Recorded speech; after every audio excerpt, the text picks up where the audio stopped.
Amém, igreja? Abram vossas Bíblias em Apocalipse, capítulo 3.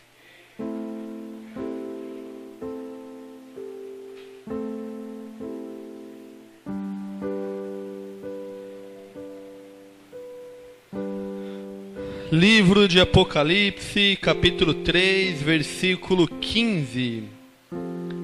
Vamos ler o 15 e o 16.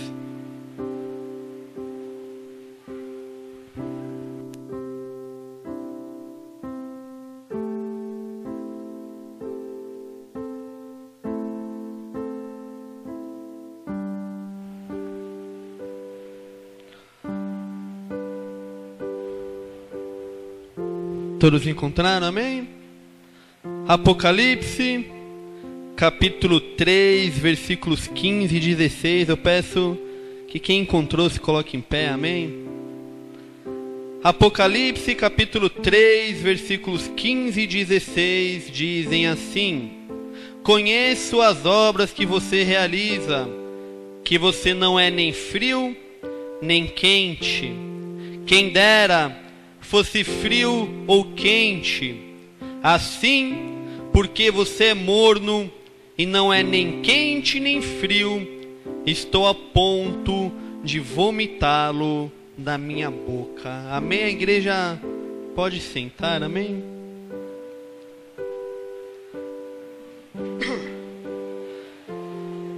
Eu quero ler uma frase.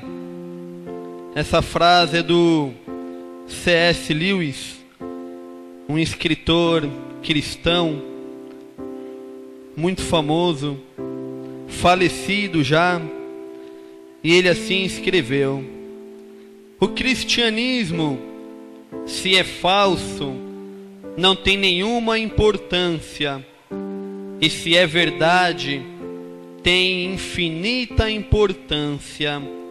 O que ele não pode ser é de moderada importância. Nós vamos falar um pouco hoje, igreja, sobre intensidade. E o título dessa mensagem é uma pergunta: com qual intensidade tenho vivido o cristianismo? Com qual intensidade eu tenho vivido a minha vida cristã, a minha vida com Jesus Cristo? Nós vemos o apóstolo João declarando no livro de Apocalipse a uma das 7 igrejas da Ásia. Deus fala a essa igreja: conheço as tuas obras, você não é nem frio e nem quente, você é morno, e por isso eu vou vomitar você da minha boca. Igreja, qual tem sido a importância, com qual intensidade nós temos vivido a nossa vida com Jesus Cristo? O quanto nós temos dado importância ao que temos ouvido, ao que temos lido, o quão importante é Jesus Cristo para cada um de nós. É interessante que o apóstolo Tiago, ele ensina, ele fala: você crê em Cristo? Muito bem, até os demônios acreditam e se estremecem. O que nós vamos falar nessa noite, igreja, não é simplesmente no acreditar em Jesus Cristo como nosso Senhor, como nosso Salvador, mas em nós vivermos intensamente com Ele. Cristo não nos chamou para um andar frio, Cristo não nos chamou para um andar morno, Ele nos chamou para um andar quente, para um andar ardente, para um andar intenso. Agora, igreja, o quanto cada um de nós tem vivido disso. Abram vossas Bíblias em João capítulo 10, versículo 10. o desejo, o propósito de Deus é que vivamos plenamente, é que vivamos intensamente. João capítulo 10, versículo 10. Apenas o final desse versículo, nós lemos Jesus Cristo falando: eu vim para que tenham vida e a tenham em abundância e a tenham em plenitude.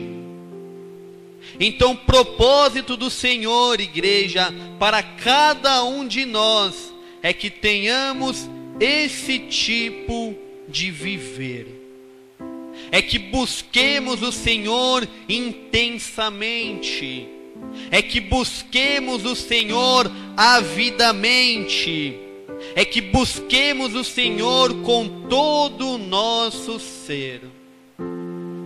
Quero compartilhar uma frase que eu encontrei na Bíblia Plenitude, que diz o seguinte: à medida que você se entrega totalmente a Deus, Deus se entrega totalmente a você. Isso nos remete à intensidade. O que significa intensidade, igreja? É uma busca ávida, é uma busca com grande esforço, é algo que vai além daquilo que é considerado normal, é algo que vai além, é algo abundante, é algo farto. Intensidade é isso. E Jesus Cristo deseja nos dar uma vida plena. Mas se nós não nos entregarmos a Ele, nós não viveremos plenamente. Então eu volto para a pergunta que é título dessa mensagem: com qual intensidade eu tenho vivido o cristianismo?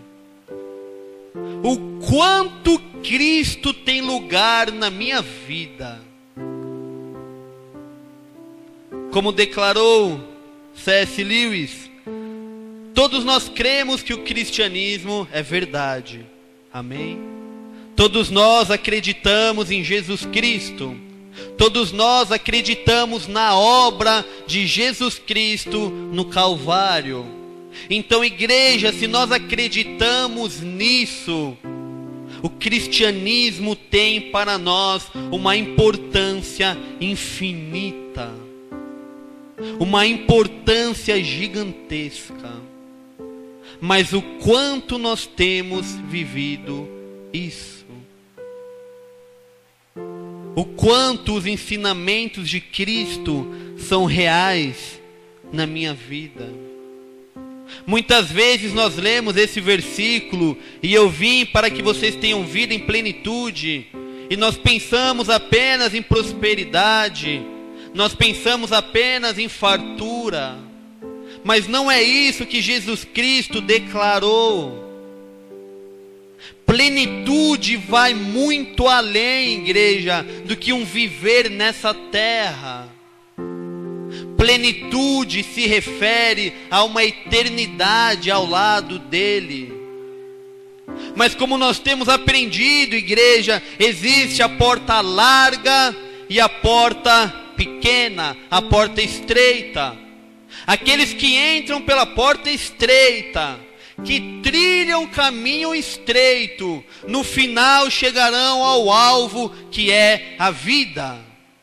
Agora, aqueles que entram pela porta estreita, mas decidem trilhar o caminho largo, a palavra fala que ao final deste caminho está a morte eterna.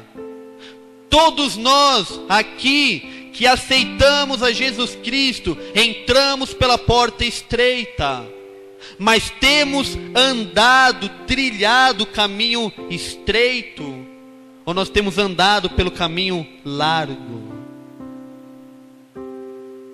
Isso remete também à intensidade. Você pode responder: pastor, eu estou trilhando o caminho estreito, amém. Mas de que forma nós temos trilhado esse caminho?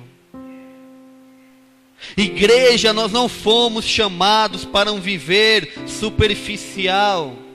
Nós não fomos chamados para um viver raso. Mais um ano está findando. Hoje é dia 16 de dezembro. Faltam 15 dias para acabar mais um ano.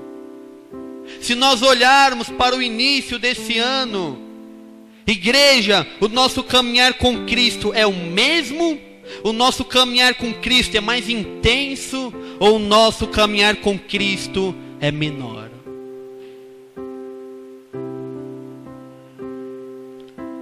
Como nós temos caminhado com Cristo? Como nós temos andado com Ele? A vontade do nosso Pai, vida abundante, vida plena. Isso não significa que não passaremos por sofrimentos, passaremos. João 16:33, Jesus Cristo fala: no mundo tereis aflições, mas tenham bom ânimo, pois eu venci o mundo. Plenitude, intensidade, de que forma temos vivido com Jesus Cristo. Abram vossas Bíblias em Hebreus capítulo 2, versículo 1.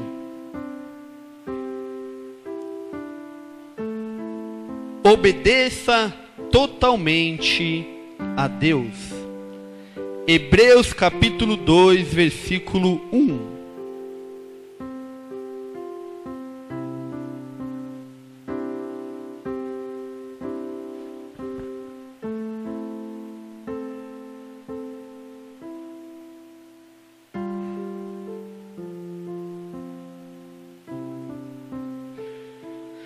Hebreus capítulo 2, versículo 1 diz assim: por esta razão, importa que nos apeguemos com mais firmeza às verdades ouvidas, para que delas jamais nos desviemos. Romanos capítulo 16, versículo 19. Romanos capítulo 16, versículo 19, o apóstolo Paulo declara aos romanos: pois a vossa obediência é conhecida por todos. Então nós vemos o escritor aos Hebreus declarando que devemos nos apegar à verdade. Devemos nos apegar com firmeza às verdades que nos têm sido declaradas. Igreja, um rápido cálculo: um ano tem 52 semanas.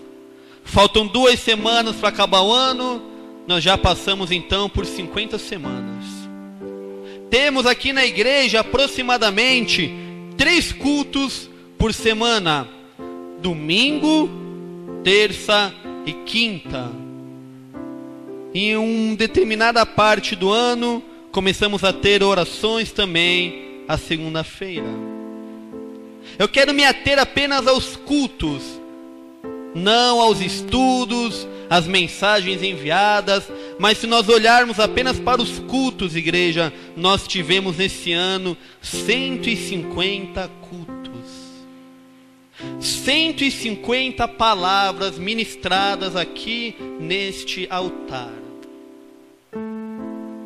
Igreja, houve mudança na nossa vida. Igreja, se não houve mudança nenhuma, é algo para nos preocuparmos. Porque a importância que nós temos dado ao cristianismo é como se ele não existisse. E se o cristianismo não existe, igreja, Jesus Cristo não existe. Se houve mudança, glórias a Deus. Que nesse próximo ano nós venhamos nos apegar com mais firmeza a essas verdades.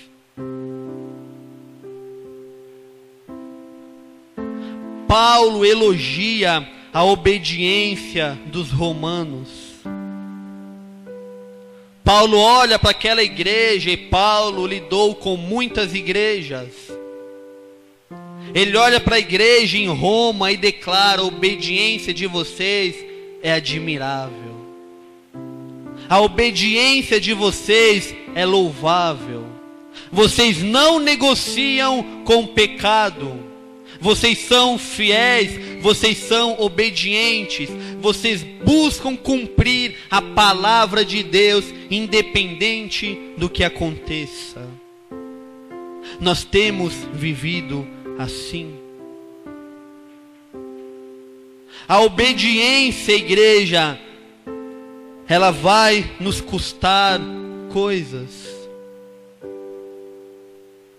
E muitas vezes, ao invés de obedecermos, nós optamos por desobedecer a fim de não perder o que temos. Isso não é um viver intenso.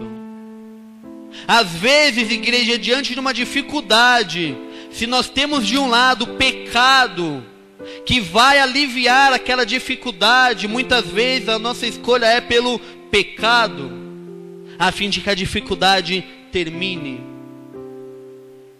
Na igreja, no geral, são poucos os que decidem obedecer e enfrentar a dificuldade até o fim, e enfrentar o dano até o fim. Nós vamos falar de um homem rapidamente que obedeceu até o fim. Abram lá em Daniel capítulo 6.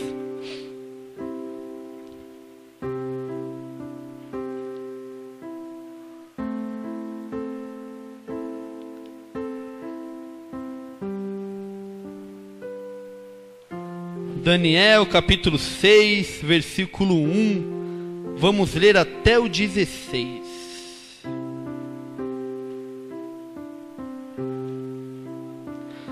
Ganhando essa palavra emprestada do presbítero, desci para tomar um café, ele estava ministrando aos obreiros. E encaixou perfeitamente com relação à obediência. E Daniel foi um cara que ele optou por sofrer as consequências a desobedecer a Deus. É interessante, abrindo um parênteses, igreja, a palavra fala que o pecado, ele gera a morte. E muitas vezes, para não enfrentar uma consequência, nós escolhemos o pecado. Mas na verdade o que nós fazemos é adiar um pouco a consequência. Porque o pecado, ele vai requerer o seu fruto. E são frutos ruins, frutos de sofrimento. Daniel capítulo 6, versículo 1. Assim declaram as escrituras: pareceu bem a Dário constituir sobre o reino. Dário era o rei da Pérsia. Constituir sobre o reino a 120 sátrapas. Sátrapas eram como governadores que estivessem por todo o reino, e sobre eles 3 presidentes, dos quais Daniel era um, aos quais estes sátrapas dessem conta, para que o rei não sofresse dano.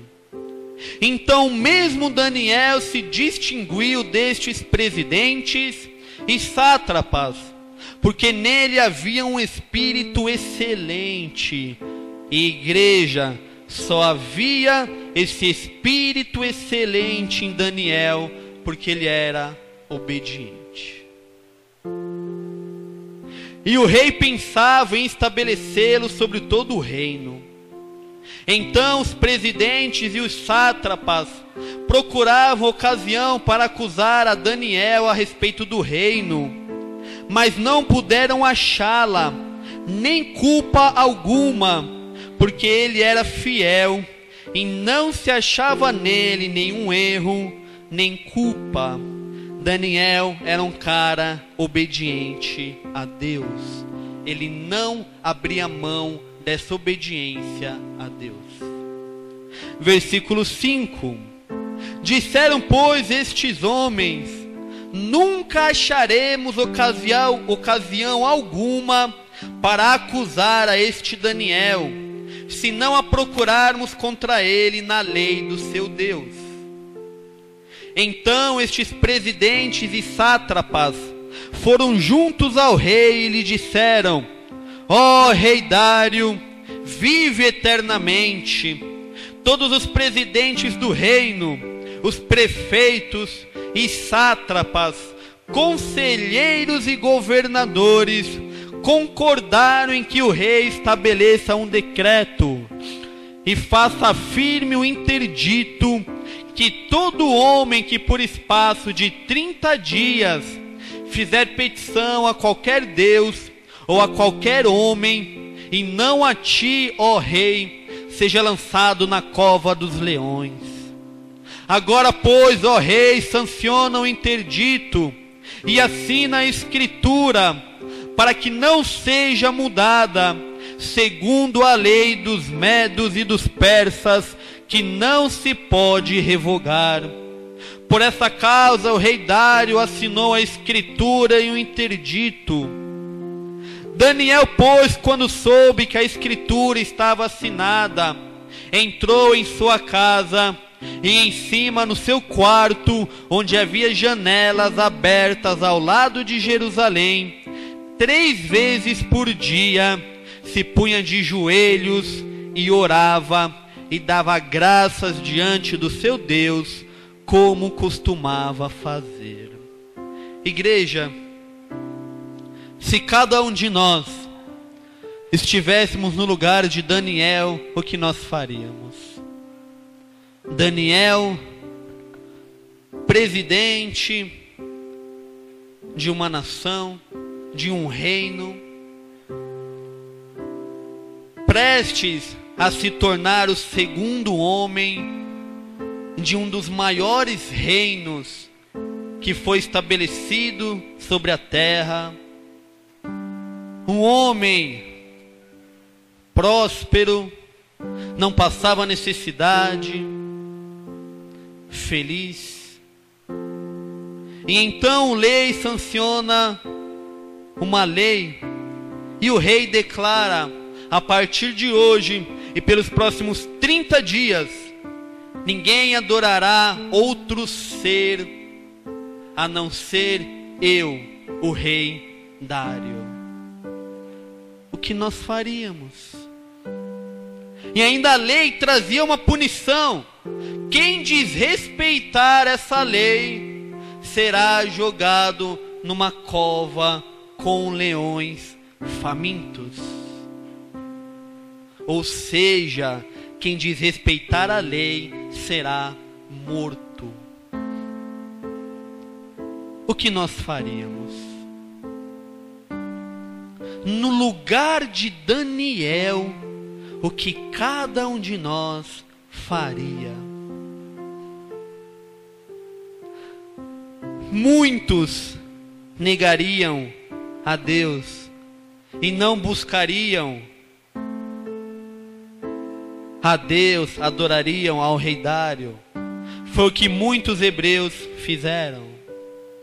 Outros pensariam de uma forma muito inteligente: ah, mas são só 30 dias, né? Se eu ficar 30 dias sem buscar o Senhor e depois buscá-lo, não vai ter problema nenhum, e eu vou continuar vivo. Muitas vezes nós fazemos isso, igreja, negociamos com o pecado. Ah, mas se eu entregar o meu dízimo todo mês e omitir esse valor aqui do imposto de renda, comprar esse produto pirata, ou então fazer qualquer outra coisa que desvie parte de um dinheiro que não é seu, não vai ter problema nenhum, porque afinal de contas, eu estou dizimando, estou ofertando na casa do Senhor. Isso, igreja, é negociar com o pecado. E muitas vezes, igreja, isso é só um exemplo, nós fazemos isso. Mas se eu contar uma mentirinha aqui, cara, não vai ter problema nenhum.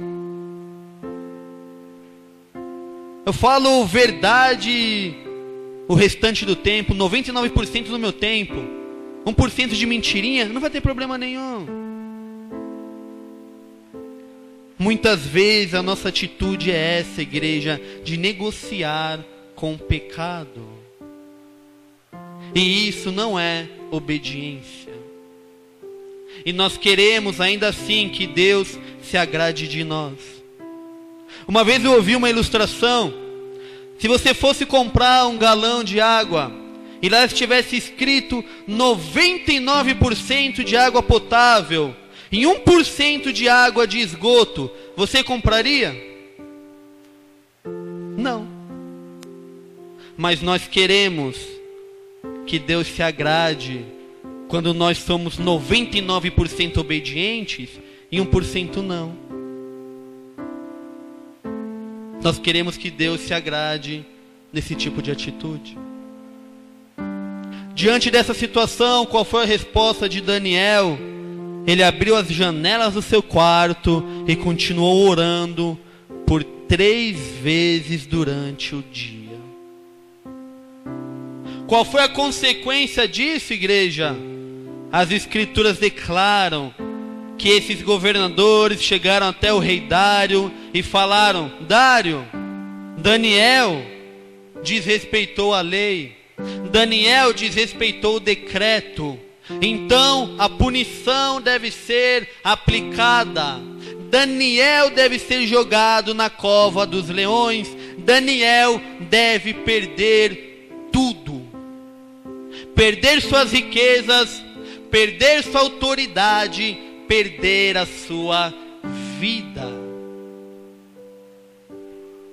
E o rei, devendo cumprir com a sua palavra, ainda que ele não quisesse, porque ele gostava muito de Daniel, Dário foi lá e lançou Daniel na cova dos leões. E nós sabemos como essa história termina. Os leões não comem Daniel, um anjo fecha a boca dos leões e Daniel sai vivo. Nós estamos dispostos a ir até onde por obediência a Deus. Nós estamos dispostos a abrir mão de tudo para obedecer a Deus.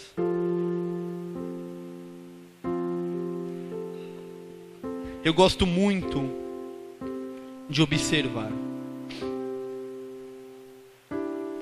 Eu tenho visto pessoas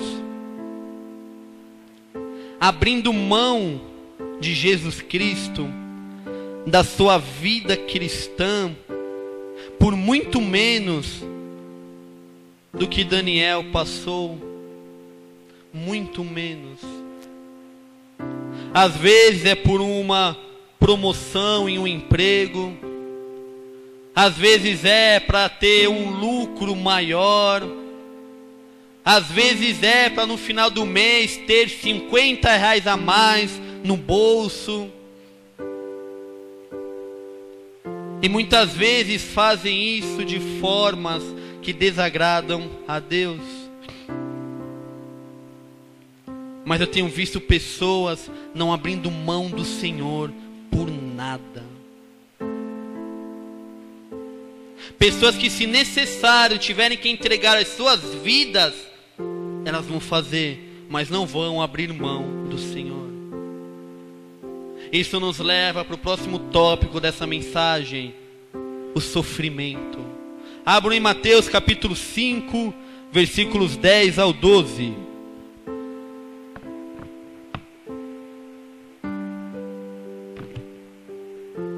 Mateus capítulo 5, versículo 10 ao 12.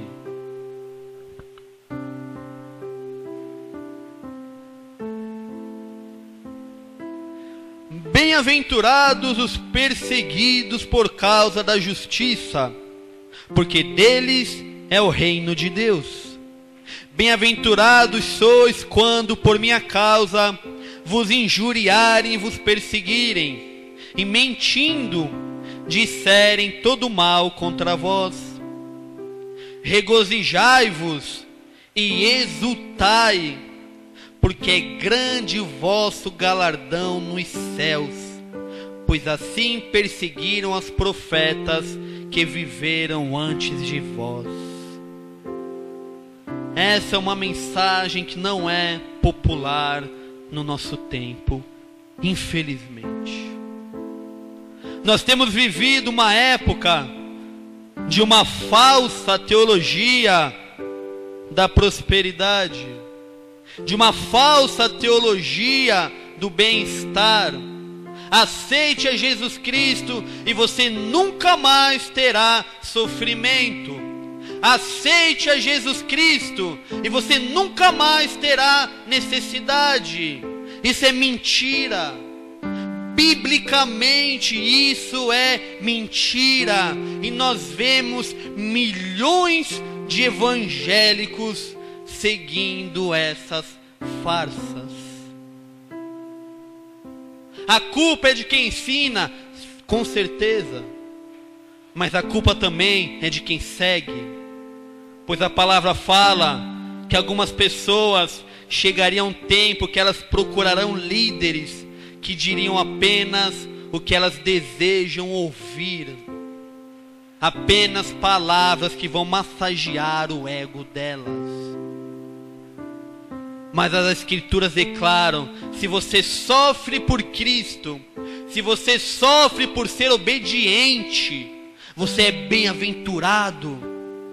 Se alegre por isso, se regozije por isso, porque o teu galardão no céu será grande. Só que a nossa tendência, qual que é? É fugir do sofrimento. Isso é algo natural do ser humano, fugir do sofrimento. Mas o que nós precisamos entender como igreja é que a obediência vai nos levar ao sofrimento. A obediência vai nos levar a renunciar coisas que não queremos. A obediência vai nos levar, igreja, a sentir dores.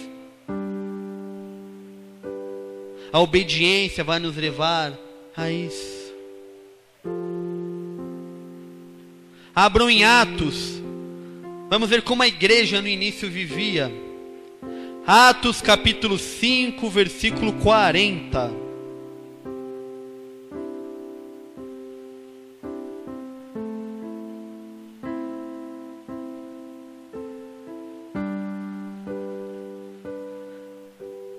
Atos 5:40. Aqui, só para situar o momento, os apóstolos estavam pregando a palavra e eles tinham sido presos. E os escribas, os sacerdotes tinham declarado: não preguem mais a palavra de Deus. Pois bem, foram presos. O Senhor libertou eles de forma sobrenatural. O que eles foram fazer? Ministrar a palavra novamente. E então, eles já tinham sido alertados: não preguem mais, senão vocês serão presos, senão vocês serão chicoteados, senão vocês serão mortos. E é isso que o inimigo faz. Ele vem para intimidar.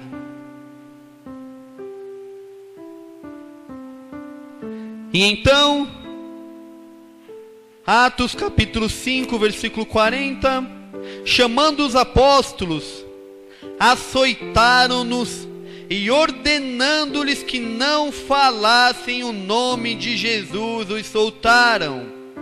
E eles se retiraram do sinédrio, regozijando-se por terem sido considerados dignos de sofrer afrontas por esse nome. E todos os dias no templo e de casa em casa não cessavam de ensinar e de pregar a Jesus Cristo. Eles não se intimidaram. Igreja, eles foram chicoteados. O mais semelhante a isso hoje, não sei se todos passaram por isso, de apanhar com cinta. Alguns apanhavam com mangueira, outros com vara. Você ser chicoteado é bem pior do que isso. E a palavra fala que eles foram chicoteados. Aqui não fala quantidade,